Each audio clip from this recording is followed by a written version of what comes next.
It's 3 p.m. on a Tuesday at a Walgreens in Pearland, Texas. A young mother, let's call her Maria, is at the checkout.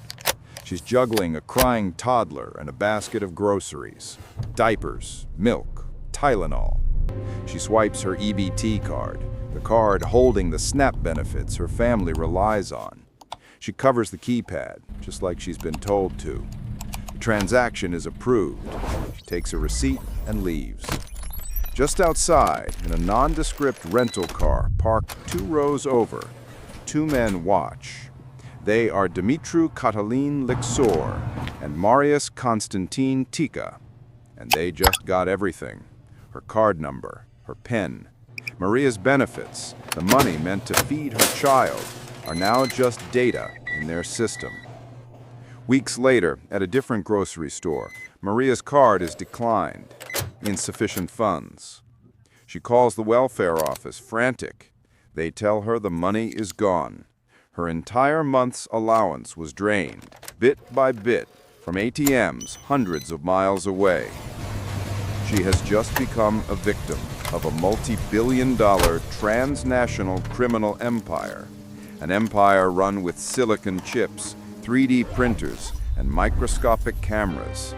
This isn't a simple street crime.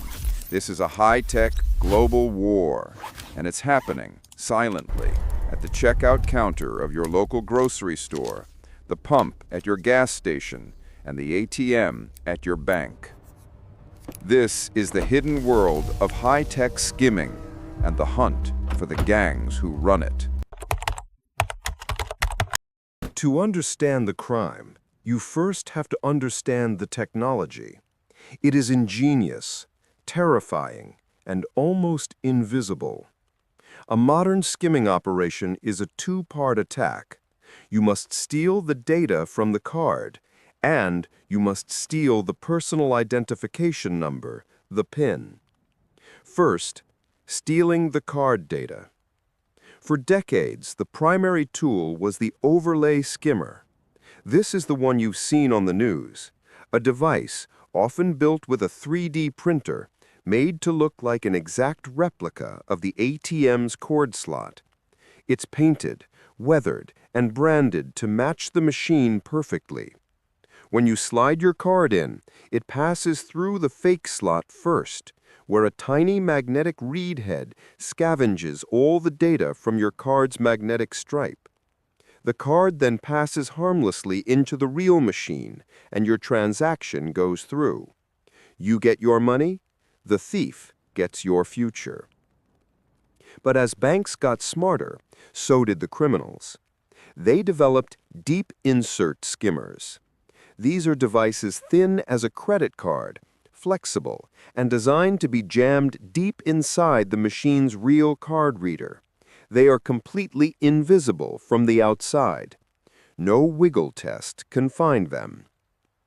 But the biggest evolution was born from a paradox. You see, the chip card, the EMV chip, was supposed to kill skimming. It creates a one-time use code for every transaction. It's incredibly secure. It should have made skimming obsolete. It didn't. Why? Because for years, banks kept the magnetic stripe on the back of the card for backward compatibility, and criminals, being brilliant opportunists, found a way to exploit it. They invented the shimmer. A shimmer is a technical marvel, a paper-thin, flexible circuit board, no thicker than a piece of paper.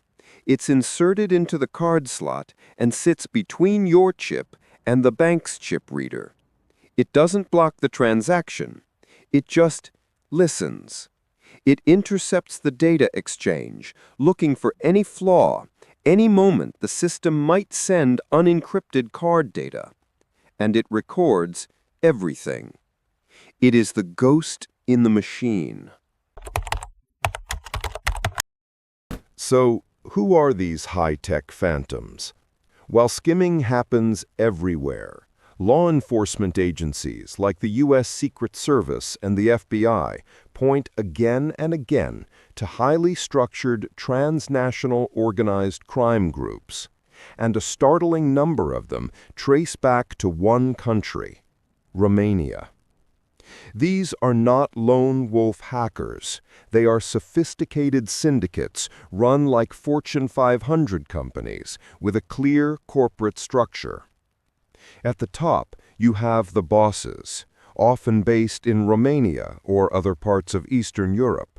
They never touch the equipment. They are the investors and the data brokers. They finance the operations, manage the global network, and run the dark web marketplaces where your card data is sold for pennies on the dollar. Below them are the engineers. These are the technical geniuses. They are the ones designing the next generation skimmers, the shimmers, the undetectable overlays. They study new ATM models, buy them, and reverse engineer their security. They are the Q branch of this criminal enterprise. Next, you have the installers. This is the job with the highest risk, and it's where our story in Houston begins. These are the foot soldiers, often flown into the United States on tourist visas for a work trip. People like Perla Miclescu and Rafael Rafaela. In May of 2025, they were part of a crew operating in Houston. Their job was simple: drive a nondescript vehicle, in their case a 2004 Ford Explorer, from bank to bank. In the dead of night, one would act as a lookout, while the other, in less than 30 seconds, would glue the skimmer and the pinhole camera to the ATM. They were a skimming team. Their Ford Explorer was identified by security footage at 3 different banks, targeting ATMs where they installed deep insert skimmers and tiny pinhole cameras. Finally, you have the mules. These are the lowest-level operatives. Their job is the cash-out. They are given a stack of blank re-encoded cards, white plastic cards, old hotel keys, or gift cards that have been loaded with the stolen data. They travel from ATM to ATM, often in different cities or countries, and withdraw cash, turning digital theft into physical money. When Dumitru Lixor and Marius Tica were arrested outside that Walgreens in Pearland, police didn't just find skimming devices. In their car, they found over 300 re-encoded gift cards and $14,000 in cash. They were an installer and a mule team, all in one. This entire structure, from the boss in Bucharest to the installer in Houston to the mule in Hong Kong, is designed for one purpose: to create a firewall of deniability, to ensure the money and the risk flows in opposite directions. For decades, this was the perfect crime. The gangs were global, but law enforcement was local. By the time a victim in Ohio even noticed the fraud, the money was already gone, laundered through a bank in Eastern Europe. But that started to change. Law enforcement adapted. They formed high-tech task forces, combining federal power with local intel. In Texas, they created the Texas Financial Crimes Intelligence Center, or FCIC. This is the story of how they hunt. Captain Jeff Roberts of the FCIC calls it the ultimate cat-and-mouse game. The hunt doesn't start with a 911 call. It starts with data. Step 1. The pattern. The FCIC's system scans millions of statewide transactions. It's not looking for one victim. It's looking for a pattern. It flags a statistical impossibility. Dozens of customers, who all live in different parts of the state, suddenly have their cards used at the same ATM in, say, New York. The system traces it back. What do all these victims have in common? They all used the same ATM at a Walgreens in Pearland or a bank in Houston in the last 48 hours. That ATM is compromised. Step 2. The stakeout. Now the game is live. The Secret Service and local police don't just remove the device. That just warns the criminals. Instead, they wait. They set up surveillance, sometimes for days, waiting for the installer to return. Why? Because the data is the bait. In many systems, the data is stored locally on a small micro SD card inside the skimmer. The criminal must return to the scene of the crime to retrieve their payday. This is exactly what happened with the Houston crew of Anna Maria Dearman and Mihai Alexandru Gaitha. Security footage captured them in their 2004 Ford Explorer placing the device, but it also captured them returning. Step 3. The takedown. Agents watch. They see the Ford Explorer circle the bank. They see Gaita get out, walk casually to the ATM, and, in seconds, use a tool to pry the overlay from the machine.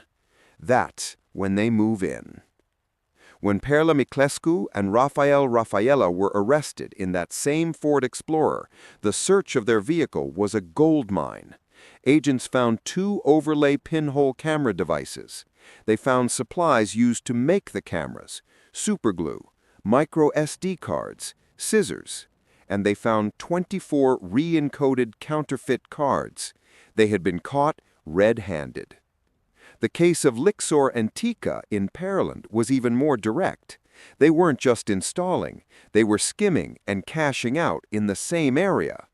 Police found them with the 300 gift cards, the tools of a mule, and the skimming devices, the tools of an installer. These were huge busts. The Trifu crime family, the Miclescu crew. These arrests saved citizens millions. But here's the terrifying reality. These weren't the bosses. They were the expendable, high-risk installers. And for every crew the Secret Service catches, 10 more are buying plane tickets to the U.S. The U.S. Secret Service estimates that a single skimming device, left undetected, can capture the data of thousands of cards and generate over $300,000 in fraudulent withdrawals. Some estimates go as high as $1 million. The incentive is just too high, and the target is evolving. The chip card did make bank ATMs harder to hit. It wasn't a perfect fix, but it was an obstacle. So the syndicates pivoted. They shifted their focus from high-security bank machines to the softest targets imaginable. First, gas pumps. They are the perfect target. They are outdoors, exposed, rarely monitored by staff, and their technology is often years out of date. Many still only use the magnetic stripe. For skimmers, a gas pump isn't a gas pump. It's a cash machine. But their second pivot was far more cruel. They turned their high-tech weapons on the nation's most vulnerable citizens. They went after EBT cards, electronic benefit transfer, food stamps. Why EBT? Because the system's security is, in many states, tragically weak. For years, most EBT cards didn't have chips. They were 100% magnetic stripe. They were a time capsule from the 1990s, and the criminals knew it. Gangs like the Houston cells began to ignore banks. They focused on checkout line point-of-sale POS terminals at discount grocery stores, the ones they knew EBT recipients used most. The crime is the same: an overlay on the card reader, a pinhole camera in the next customer divider bar, but the impact is devastating. When your Chase bank account is emptied, it's a nightmare. But federal law, Regulation E, protects you. The bank investigates, and in almost every case, you get your money back. When your EBT benefits are stolen, for years in most states, the policy was simple. The money was just gone. Think about Maria. She's not just out a few $100s. She's out of food. The money meant to feed her family for the entire month is gone, stolen by a criminal enterprise that sees her not as a person, but as a low-risk data point. This is the new front line in the skimming war. It's not a war on banks, it's a war on the poor. In 2024 and 2025, The Secret Service, in partnership with local police, began launching massive new operations. Not just card keeper, but nationwide sweeps focusing specifically on EBT fraud. They hit hundreds of businesses, pulling skimmers from terminals. In one 3-day operation in New York, they prevented an estimated $68 million in fraud. In Boston, $16.7 million. They are fighting back, but the syndicates are already evolving again. So how do you, an ordinary person, fight back against a multi-billion-dollar transnational crime ring? The truth is, their technology is good, but it's not perfect. The experts at the Secret Service and the FBI say the same 3 things. 1. The physical test. They call it the wiggle test. Before you ever insert your card, grab the card reader and pull on it. Grab the keypad and pull on it. Is it loose? Does it feel crooked? Do the plastics look off? Is there glue or tape residue? If anything feels wrong, walk away. 2. Cover your PIN every single time. Use your other hand as a shield, covering the keypad from every angle. This defeats the pinhole camera. It's the single most effective thing you can do. The criminals may get your card number, but without the PIN, it's much harder for them to drain your cash from an ATM. 3. Choose your machine wisely. Criminals love privacy. They target ATMs in dark corners, at convenience stores, or in drive-thrus with bad camera angles. The safest ATM is almost always inside the bank branch, in a well-lit lobby under the eye of high-definition security cameras. It's a much harder, riskier target for an installer. But the real ultimate solution? Don't use the card at all. Use Tap to Pay, Apple Pay, Google Pay, Samsung Pay. These digital wallets are by far the most secure way to pay. When you tap your phone, the system doesn't send your 16-digit card number. It uses tokenization.